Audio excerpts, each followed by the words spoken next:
bus number 6. Papuntang Richmond, downtown. Kaya hindi ako sakay niya, mamaya iba yung ano niya, iba yung lusutan niya. Nakascooter siya.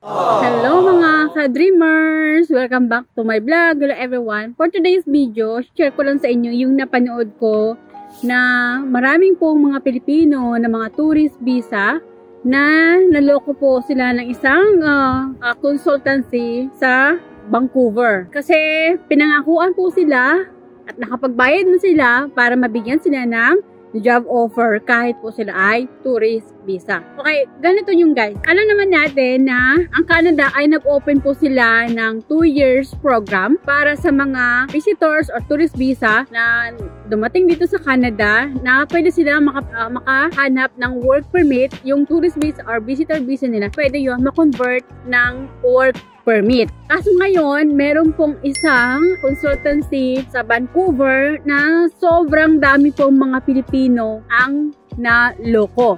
Pinangakuan po sila na mabibigyan sila ng job offer. Nagbayad na sila. Tapos at the same time, naka-tourist visa pa sila. Na pinangakuan, na bibigyan ng employer, magkakaroon ng job offer, basta magbayad sila ng ganito, ganito. Yung LMIA guys, yan po ay pinaprocess ng employer sa ESDC. Tapos kung ang employer po ay qualified na mag-apply ng LMIA, ay mabibigyan po sila ng LMIA ng ESDC. Tapos ang LMIA po yan ay binabayaran po ng employer na around 1,000 Canadian dollars. Nag-rally na sila para ma-refund yung kanilang binayad sa isang consultancy sa Vancouver. Yung iba daw kasi pinangakuan na bibigyan ng job offer, makakapag-trabaho sila dito, magkakaroon ng work permit, kaya sila ay ginrab din nila yung ganong sitwasyon na magbabayad muna agad sila. Tapos ngayon, patong-patong na po yung reklamo ng consultancy na yun na hindi naman po sila mabigyan ng employer. Kasi kung walang employer, walang job offer. Tapos ang employer po, bago yan mag-hire ng mga temporary foreign worker, ay kailangan po muna yan mag-apply ng LMIA o Labor Market Impact Assessment sa ESDC. Tapos ang LMIA na yan, hindi po dapat yan pinapabayaran sa mga i-hire nila ng mga temporary foreign worker. Kasi po, ang employer po ang magbabayad yan sa ESDC. Tulad po ng employer ko, nagbayad po siya sa ESDC ng 1,000 Canadian dollars para ho sa pag-process ng LMIA. Ganun po yun. Hindi po yan dapat ibinibenta o binabayaran ng mga temporary foreign worker kung sila po ay magkakaroon ng employer dito sa Canada. Kasi alam naman natin guys na ang Canada po ay naglabas po sila ng 2 years program para sa mga tourist or visitors visa na pwedeng i-convert yung kanilang status to work permit. Kaso ngayon ay na-end na po at nagbabawas na po sila ng mga temporary foreign worker kasi nga mataas na po yung unemployment rate sa mga iba-ibang provinces ng Canada. So ngayon, itong agency na to o consultancy na to ay marami po silang naloko. Ang gusto lang po ng mga Pilipino na mga nag-tour dito sa Canada na pinangakuan sila na magkakaroon ng employer, magkakaroon ng job offer para makapag-work dito. Ngayon, wala pa sa kanilang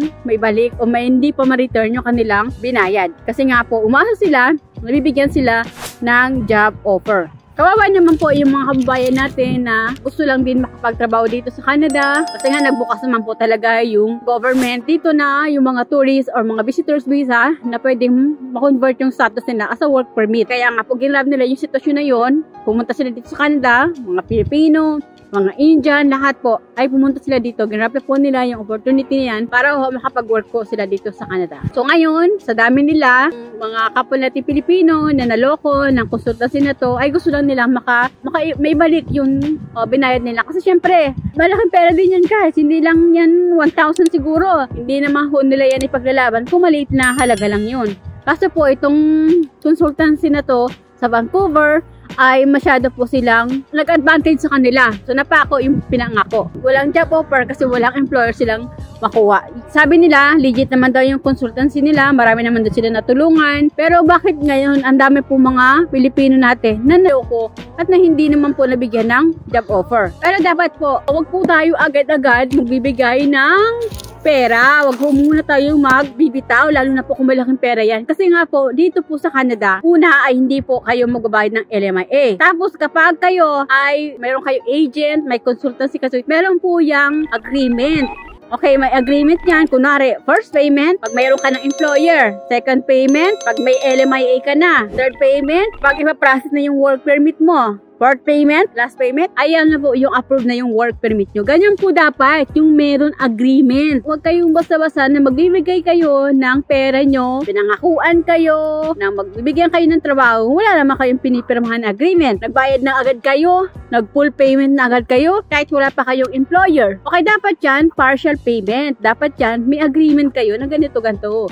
Dapat yan, hulugan. Hindi mo masabi eh. Tapos dapat nag-investigate muna kayo kung yung consultancy na yan ay marami na tulungan, walang reklamo. Gayon, hindi po dapat kayo basta-basta magbitaw ng pera. Siyempre yung pera niya, pinag-ipunan nyo yan, pinaghirapan nyo yan sa Pilipinas, o saan kayo, sa bansa kayo nagtrabaho. Diba?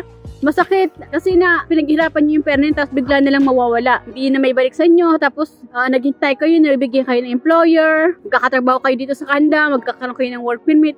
Pero wala naman. Siguro guys, kung kayo po ay pupunta dito sa Canada at magtutourist visa, maghahanap kayo ng employer. Kaso ngayon nga syempre, wala na ho yung program na yun. Pero based po sa nabasa ko, ay pwede pa naman po kayong makahanap ng employer. Pero hindi na po online application or inside application yung kanilang work permit. Ulitin ko po, kung kayo po ay tourist visa o visitors visa, kung kayo po ay makahanap ng employer at bigyan kayo ng job offer, ay pwede po kayo mag-flagpole sa border ng Canada. Pwede din po kayo mag-apply ng inyong work permit online outside Canada. Po hindi na po inside Canada, outside Canada like Philippines. Pwede kayong mag-apply ng inyong work permit na hindi nyo na po kailangan umuwi ng Pilipinas kung kayo po ay tourist or visitors visa. Kasi nga po, nag-ihipit na po ang Canada na hindi na po sila mag-process ng mga tourist visa or visitors visa na convert the work permit inside Canada. Kasi nga po, ang Canada po, ang government ng Canada ay nag-ihipit na po sa mga temporary foreign worker, lalo na po yung mga low-wage worker at mga provinces na mataas po yung unemployment rate ay hindi na po mag-issue ng LMIA. So, ibig sabihin, pag no LMIA, no work permit. Kasi yan po ang kailangan. Makapag-apply ng work permit, kailangan po may LMIA yung kanyang employer. So guys, huwag kayo basta-basta magbibitaw ng pera. Huwag kayo masyado magtiwala. Kayo sa dami na pong ngayon. Kahit mga kababayan natin, pwede kayong maisahan. O lalo na po pagdating sa pera, kailangan po maging wise kayo. Dapat i-balance nyo yung sitwasyon. Kasi marami naman po mga agent dito na totoo, namibigyan kayo ng employer, mabigyan kayo ng job offer, magkakaroon kayo ng work permit. So yun lang, nakakaano lang na marami tayong mga kababayan na naloko ng isang consultancy na pinangakuan sila na magkakaroon sila ng trabaho dito sa Canada, yun nga lang ay wala. So, ano lang guys, mag-ingat na lang po tayo, lalo na po sa mga kapwa ko Pilipino. Kung kayo po ay nandito sa Canada at nag-angkay kayo ng makakuha ng employer, punta kayo sa mga legit consultancy, mga legit agency, na make sure hindi kayo muna magbabayad ng full payment. Dapat ho, meron kayong agreement. Okay? Huwag kayong basta-basta maniniwala sa mga matatamis na sinasabi nila at magbabayarin agad kayo. Kailangan magbayad muna kayo bago i-process ang lahat. Hindi po yun tama. Kung kayo po ay pinagbabayad agad ng LMIA, okay? Red flag na po yan.